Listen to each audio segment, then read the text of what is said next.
प्रातः स्मरणीय विश्ववंदनीय समर्थ गुरु एवं पूज्य माँ के चरणों में कोटिशः नमन। सत्संग सभा में उपस्थित आप सबों का हार्दिक स्वागत है, वंदन है, अभिनंदन है। कुछ भक्त जिज्ञासुओं ने गुरु महाराज साहब से पूछा कि प्रभु, मैं अपने उम्र के 19वें वर्ष में प्रवेश कर चुका हूं और जिस समाज में मैं रहता हूं उस समाज को जब देखता हूं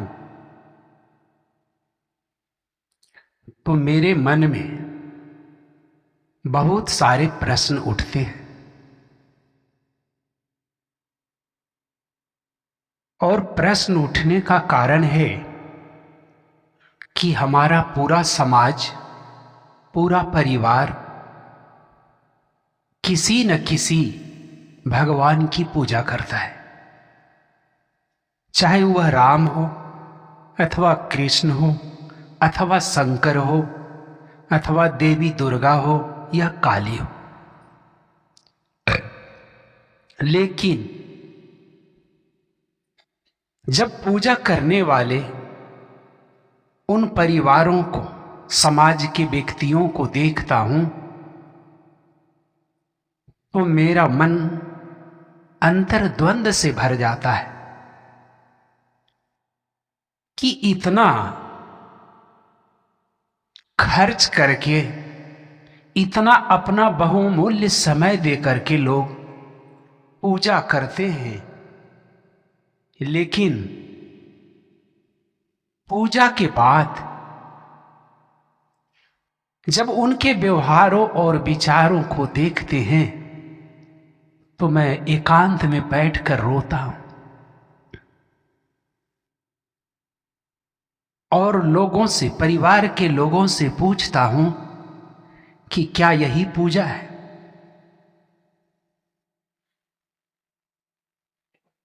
जिस पूजा के बाद हम सबों के अंदर न व्यवहार में परिवर्तन दिखता है, न विचार में परिवर्तन दिखता है और न तो जो समाज और परिवार का अनुशासन है वह दिखाई पड़ता है,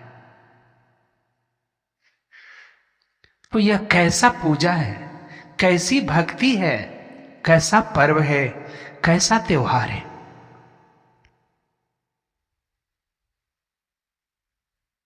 और तो और जब पूजा समाप्ति होती है तो हमारे परिवार के लोग, समाज के लोग जागरण करते हैं। और जागरण क्या करते हैं? 5 नर्तकियां लाकर नचाते हैं समाज में। उन नर्तकियों से समाज को क्या संदेश जाता है?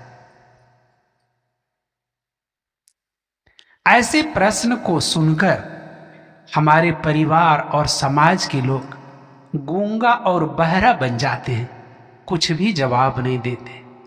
हे प्रभु, आप हमें इन प्रश्नों का हल बता दें। गुरु महाराज साहब ने उस जिज्ञासु के प्रश्न का उत्तर देते हुए कहा कि बेटा, वास्तव में तुम्हारी जिज्ञासा बहुत अच्छी है। जो तुम्हारे अंदर इस तरह का प्रश्न उठता है कि वास्तव में पर्व त्योहार क्या होता है जिसे हम इतने लगन से मनाते हैं, रुपए पैसे खर्च करते हैं, सारे कुटुंब संबंधियों को भी आमंत्रित करते हैं पर्व त्योहार, लेकिन इतना सारा रुपया पैसा खर्च करने के बाद भी व्यक्ति यह नहीं जान पाता है कि यह पर्व क्या है, यह त्योहार क्या है, इसे हम क्यों मनाते हैं। गुरु महाराज साहब ने कहा कि बेटा, हमारे ऋषियों ने, हमारे मुनियों ने, हमारे संतों ने पर्व त्योहार की परंपरा का कायम समाज में इसलिए किया था कि हमारे और तुम्हारे अंदर जो मन के तेवर हैं उस तेवर को खत्म करना है, उस तेवर को कमजोर करना है। मन का तेवर क्या है? मन का तेवर है काम, क्रोध, लोभ, मोह, मद, यही तेवर है। और अगर पर्व त्योहार मनाने से आपके अंदर का, हमारे अंदर का तेवर कमता नहीं है, तो आप समझें कि वह पर्व और त्योहार मनाना झूठा पूजा था। कैसे झूठा पूजा था? जैसे मकान बनाने के पहले कारीगर 2-4 मकान में फॉल्स पिलर देता है और ढलाई तक के उसको रखता है, फॉल्स पिलर को, झूठे पाया को। और ज्यों ही ढलाई का समय पूरा हो जाता है त्यों ही उस फॉल्स पिलर को, झूठे पाया को हटा देता है और असली पाया उसको पकड़ रखता है और वह छत बरकरार रहता है, जिस छत के नीचे बैठकर हम सब सुख प्राप्त करते हैं, जाड़ा से, गर्मी से, बरसात से। कितना वैज्ञानिक और सटीक उत्तर गुरु महाराज साहब ने उस जिज्ञासु के पास रखा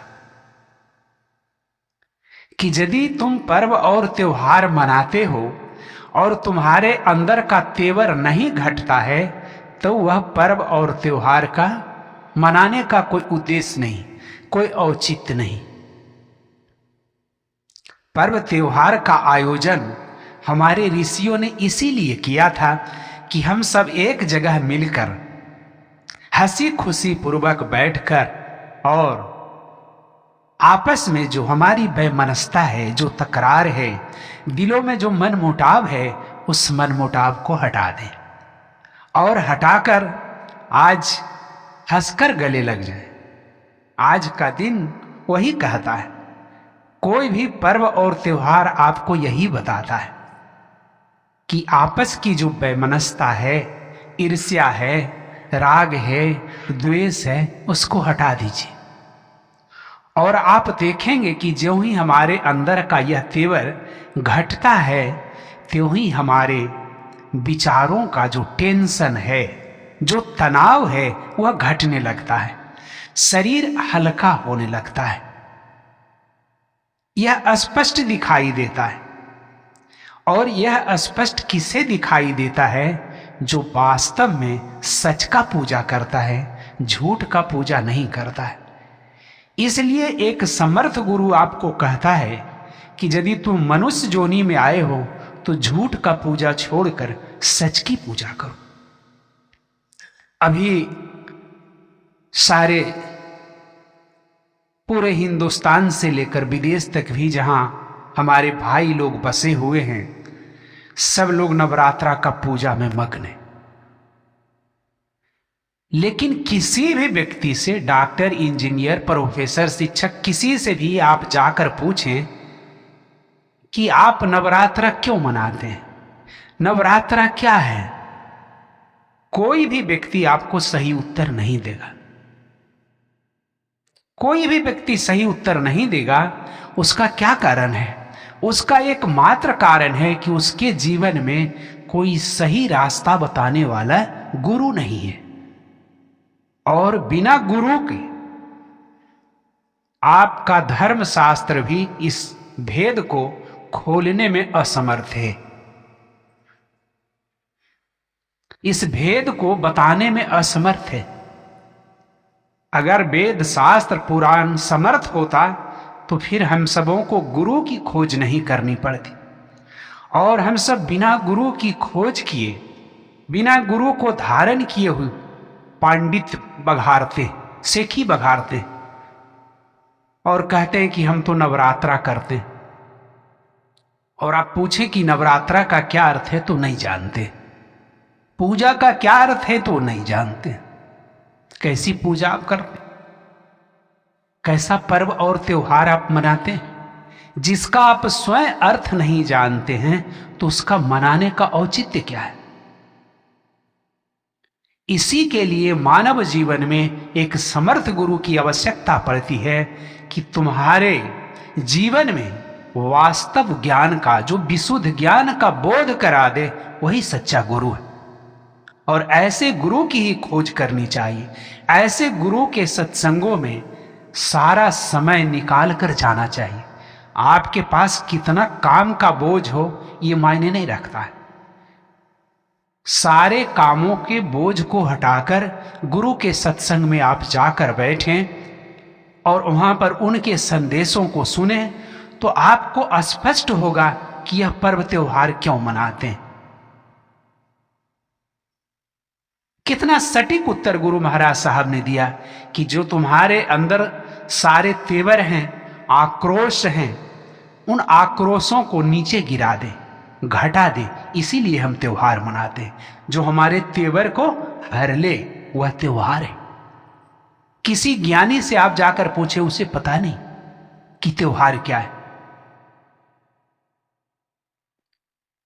गुरु महाराज साहब ने उस जिज्ञासु के दूसरे प्रश्न का उत्तर देते हुए कहा कि बेटा, सारा का सारा समाज शूद्र ज्ञान में पल रहा है, तो शूद्र ज्ञान में पलने वाला व्यक्ति को ही जागरण का मतलब नाच होता है। नर्तकियों में पैसा बर्बाद करके रात भर नचा करके विदा किया और सुबह समाज में कह रहा है कि जागरण के लिए बोलो। ये नहीं कह रहा है कि हम अंधेरे में गिरे हैं, ये बात नहीं बोलेगा। काहे, लाइट तो ढेर सा रहता है, दुनिया भर के लाइट लगा देता है, दिन रात चकाचक करता है, एकदम दलान से लेकर घर तक के एकदम इतना मरकरी रहता है, और उसको कहता है सवेरे उठ के कि रात भर जागरण के लिए। इसलिए कि इस बात को बोलने में उससे शर्म आती है कि हम अंधेरा में डूबलियो। अंधेरे में डूब के तुम मरे हो रात भर, कैसे मरे हो? इसलिए जो नर्तकियां हैं जिसके पास तुम बैठा है, उस नर्तकी के पास तमोगुनी है, रजोगुनी है, तो तुम्हारे अंदर वही तो प्रवेश किया, तम का ही तो तेवर तुम्हारे पास गया, रज का ही तो गया, सत का प्रवाह तुम्हारे अंदर तो नहीं गया। तो फिर सत का विचार तुम कैसे ले पाओगे? सत के विचार से तुम वंचित हो जाओगे, और जब तक सत्य का विचार तुम्हारे अंदर नहीं भरेगा, तब तक तुम्हारे व्यवहारों और विचारों में परिवर्तन नहीं होगा।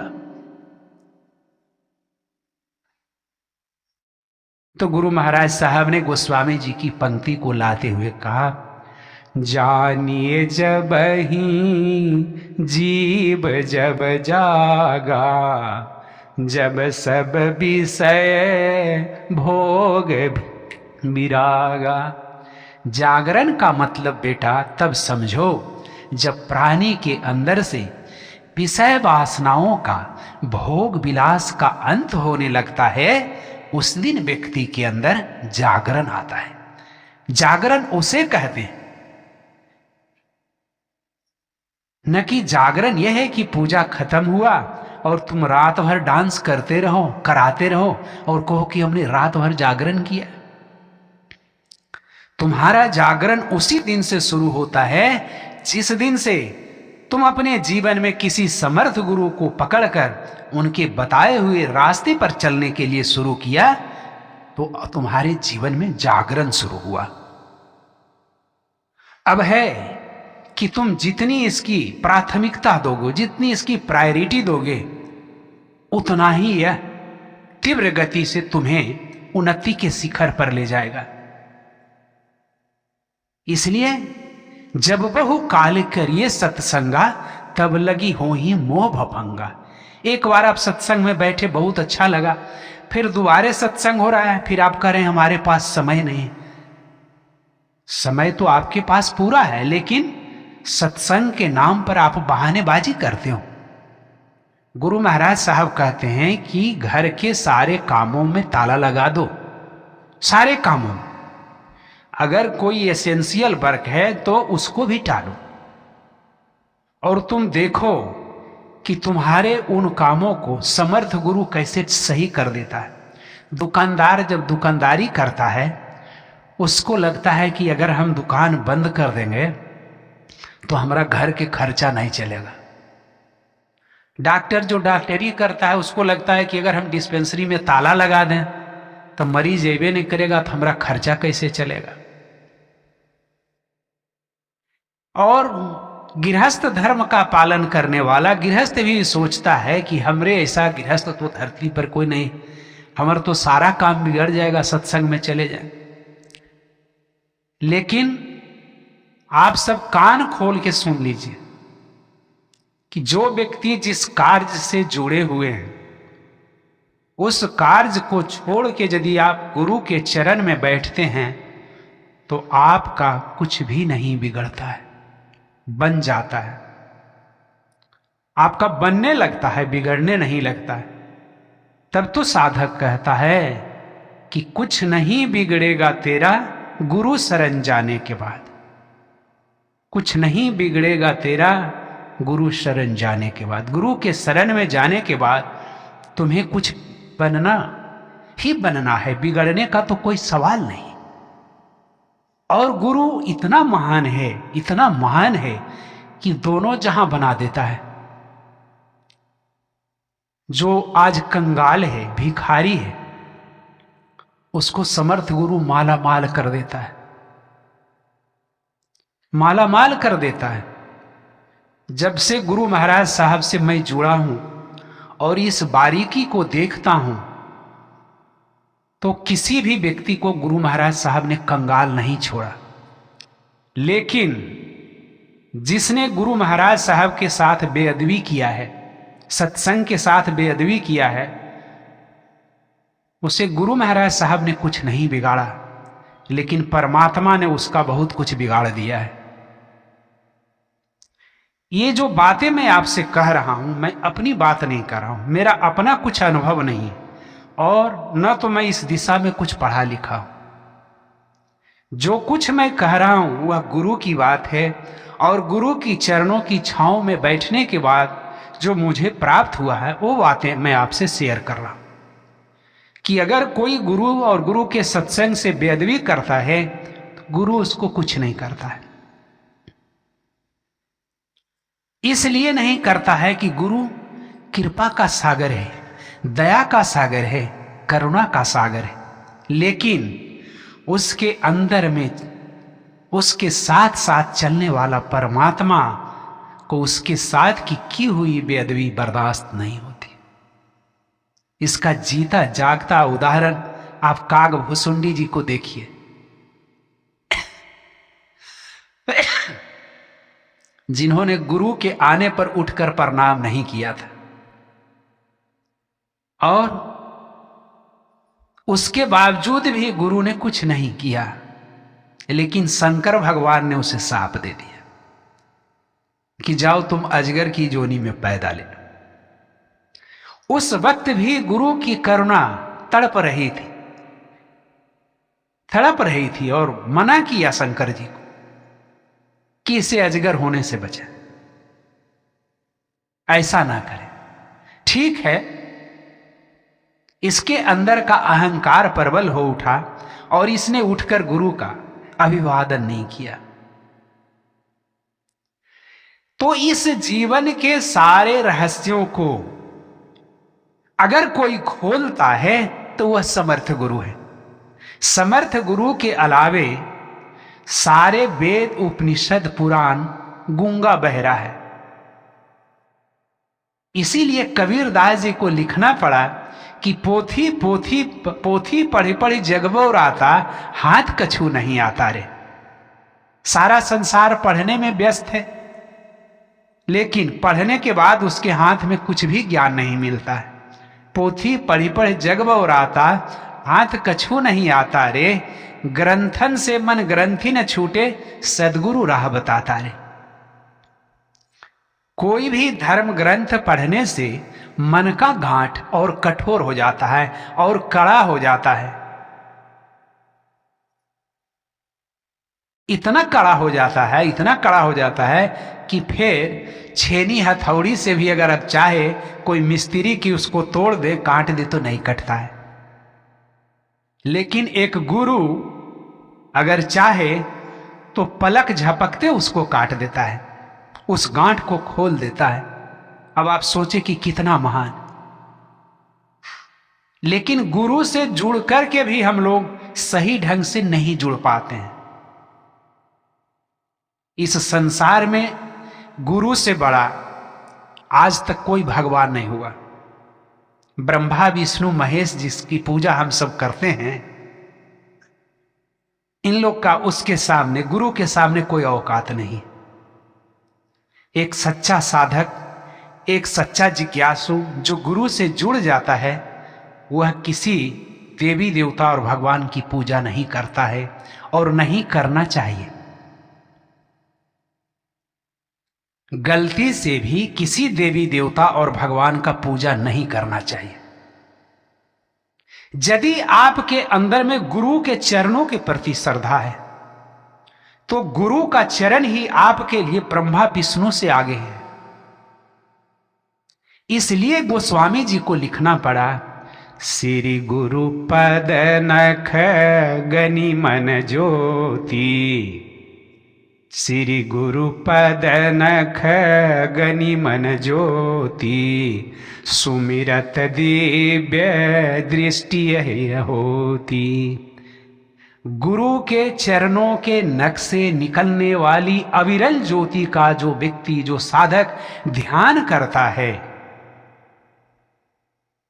उसे दिव्य दृष्टि प्राप्त होता है। उसका तीसरा नेत्र खुल जाता है। गोस्वामी जी लिख रहे हैं इस बात को, रामचरितमानस। लेकिन अगर हम सब अपने हृदय पर हाथ रख कर देखें तो पता चलेगा कि इतना महान गुरु से हम लोग जुड़े हुए हैं, कितना % हम लोगों की श्रद्धा गुरु से। तो हम लोगों के थर्मामीटर में आ जाएगा तापक्रम कि कई डिग्री में हम लोग चल रहे हैं। कैसी श्रद्धा है, कैसी लगन है गुरु के चरणों के प्रति। नाम तो लिखा लिए गुरु जी के पाठशाला में, सत्संग में, और काम थोड़े इधरों देवी देवता के पूजे में लगल हैं कि भले इधर वाला नाखुश न हो जाके, तो काम तो गड़बड़ा जीते। नहीं तो इनको जरी नीप दो, जरी इनको बमो हाथा से नीप दो, दहिनो हाथा से नीप दो, जरी इनको पर चढ़ा दो, जरी इनको पर चढ़ा दो। ऐसी अश्रद्धा है हमारी और आपकी, और यही अश्रद्धा आपको उस ज्ञान से वंचित कर देता है जो कि गुरु की वाणी में अद्भुत और अलौकिक ज्ञान छिपा हुआ है, और वही जीवन जीने का रास्ता दे सकता है। और जीवन जीने का रास्ता संसार में कोई देवी देवता भगवान नहीं दे सकता है, इसलिए कि उसको अपने ज्ञान नहीं है। उस देवी देवता और भगवान को स्वयं ज्ञान नहीं है, और उन लोगों ने भी अपने जीवन में गुरु की महत्ता को स्वीकार किया है। गुरु की महिमा कोई न जाने, चाहे हो पंडित या हो सयाने, गुरु की महिमा कोई न जाने। जिस दिन गुरु की महिमा कोई जान जाएगा, उस दिन वह पीछे मुड़कर नहीं देखेगा। देखे न, सहजोबाई पीछे मुड़कर देखी। सहजोबाई की शादी होने जा रही थी और चरणदास जी दिल्ली से चलकर आए और बस इतनी सी ही बात बोले। उसको सजाया जा रहा था, सवारा जा रहा था, शाम में बारात आने वाली थी, सहजो की शादी होने वाली थी उस रात में ही। और गुरु ने आकर केवल इतना ही तो कहा, रहना नहीं है सहजो, चलना है विश्वावेश, तनिक सी सुहाग ले क्यों गुथावे केस। इतनी सी सिंदूर पड़ने के बाद तुम सुहाग संबंधों, रिश्तों में बंध जाओगी सहजो, लेकिन क्या यह रिश्ता तुम्हें भवसागर पार करेगा? नहीं। इस रिश्ता से तुम्हें ऊपर उठना है, चलना है, रहना नहीं है सहजो, चलना है विश्वावेश। इस देश से, इस भवसागर से, इस संसार से पार उतरना है। और ज्यों ही तुम इस तनिक सी सुहाग को लगा लोगी तो फिर पारिवारिक और संसार के रिश्तों में बंध जाओगी। फिर तुम भी वही कहोगी जो संसार की अन्य स्त्रियां कहती हैं कि हमारा फुर्सत कहाँ को सत्संग बाग, हमारा तो बले बचवा तंग कैले हको बाब। खन में बन में स्ने फुर्सत की करियो, कखने बैठियो हमरा समय में मिलो पूजवा करे, हमरा तो दो कनिए से नहीं फुर्सत हको की करियो सत्संग बा। कैसे होतो तो ऐसी बात बनेला होते ही सत्संग बा। संसार के काम जब पड़ता है तो हम कैसे समय निकाल लेते हैं, उस समय क्यों नहीं कहते हैं कि हमरा फुर्सत नहीं हो। उस समय भी यदि आप कहें, अगर आपके घर में कोई बीमार पड़ा है, कहें कि हमको नहीं फुर्सत, तो उस समय आप हॉस्पिटल लेके चले जाते, सारा काम छोड़ देते हैं। तो सच्चाई तो यह है कि हम सब तो बीमार हैं, हम सब भी बीमार हैं और हम सबों को भी दवा की जरूरत है। और वह दवा बांटता कौन है? तो सदगुरु रूपी वैद्य उस दवा को बांटता है। और उस वैद्यशाला में, उस चिकित्सालय में हम नहीं जाना चाहते हैं तो हमारा इलाज कैसे होगा? हमारा इलाज तो तभी होगा जब हम वो गुरु रूपी वैद्य के पास जब जाएंगे, बैठेंगे, तभी ना गुरु जी बताएंगे कि बेटा आधा घंटा सुबह, आधा घंटा शाम ये दवाई को पी लेना, सारा काम छोड़ के ये दवाई को पी लेना, उसके बाद संसार के सारे कामों को तुम करना, हमें कोई आपत्ति नहीं। तब अपने आप सब लोग अपने से पूछिए कि कई वो इसमें आदमी है जो ईमानदारी पूर्वक सुबह शाम बैठते, तो पता चल जाएगा कि गिनल चुनल एक आध गो दू गो, एक रस ज्यादा तो नहीं। सुबह शाम जो गुरु महाराज हम सबों को दिया है दवा पीने के लिए, यह दवा कितनी फायदेमंद है, कितनी फायदेमंद है। इतना फायदेमंद दवा आज तक अभी कोई लेबोरेटरी में नहीं निकला है, कोई डॉक्टर अभी तक दवाई नहीं आविष्कार किया है जितना फायदा ये करता है, बशर्ते ईमानदारी पूर्वक सुबह हो शाम हम इसको लें। तो कितनी अच्छी बात गुरु महाराज साहब ने उस जिज्ञासु को बताया है। जिज्ञासु का अंतर्मन कह रहा था कि लगता है हम बैठकर रोज आए, हम समाज को देखते हैं, परिवार को देखते हैं, तो हर एक आदमी पूजा कर रहा है, व्रत त्योहार मना रहा है, लेकिन किसी भी प्राणी के अंदर पूजा का, धर्म का कोई मतलब नहीं समझ में आया है, कुछ भी नहीं समझ में आया। प्रभु तो हम क्या करें, हमें समझ में नहीं आता है। तब समर्थ गुरु ने स्पष्ट रूप से बताया कि बेटा देखो, उसका मतलब ये होता है, जागरण का मतलब ये होता है कि मनुष्य जोनी में आने के बाद समर्थ गुरु की खोज करो और उनको, उनके चरणों से लगकर सुबह शाम तुम पूजा करो, और उस पूजा के बदले कुछ त्याग करना पड़े तो त्याग करो। जो तुम त्यागते हो उस त्याग को मालिक दे देता है, भर देता है, तुम्हें खाली नहीं छोड़ता है। शुरुआत के दौर में तुम्हें लगेगा कि हमारा कुछ घाटा हो रहा है, हमारा कुछ नुकसान हो रहा है, लेकिन याद रखो कि मालिक कभी घाटा होने के लिए नहीं देता है। सारे कामों को छोड़ करके बैठ जाओ, और यदि तुम भक्ति करते हो तो उस भक्ति को समाज के सामने प्रदर्शित नहीं करो, दिखाओ नहीं। और अगर तुम भक्ति को प्रदर्शित करते हो तो इसका मतलब है कि तुम एक नंबर के ढोंगी में आते हो, भक्ति तुम्हारे अंदर नहीं है। इसलिए कि भक्ति करने वाला व्यक्ति तो गुरु की भावनाओं में डूब जाता है, डूब जाता है, तो फिर उसके अंदर हलचल नहीं रहती है, वह कोई हलचल नहीं करता है। और हलचल कर रहा है इसका मतलब है कि उसके अंदर भक्ति नहीं है, भक्ति का वो ढोंग कर रहा है। जब आप डूब जाएंगे, अंतर्मन आपका डूबेगा, तो मुख बंद हो जाएगा, सील जाएगा, इस पर लगेगा कि किसी ने टाका चला दिया है, मुंह बंद हो जाए। शरीर आपका हरकत नहीं करेगा, शरीर भी आपका शिथिल हो जाएगा। इसलिए कि गुरु की शक्ति में ब्रह्मांडीय ऊर्जा है, सारे संसार की ऊर्जा को समेट के बैठे हुए। जिनकी आप तस्वीर देख रहे हैं गुरु महाराज साहब की, बहुत समर्थशाली गुरु थे। इतने समर्थशाली कि गुरु महाराज साहब के सानिध्य में ऐसे बैठने वाला, चारों तरफ व्यक्ति जो बैठता था तो डूब जाता था।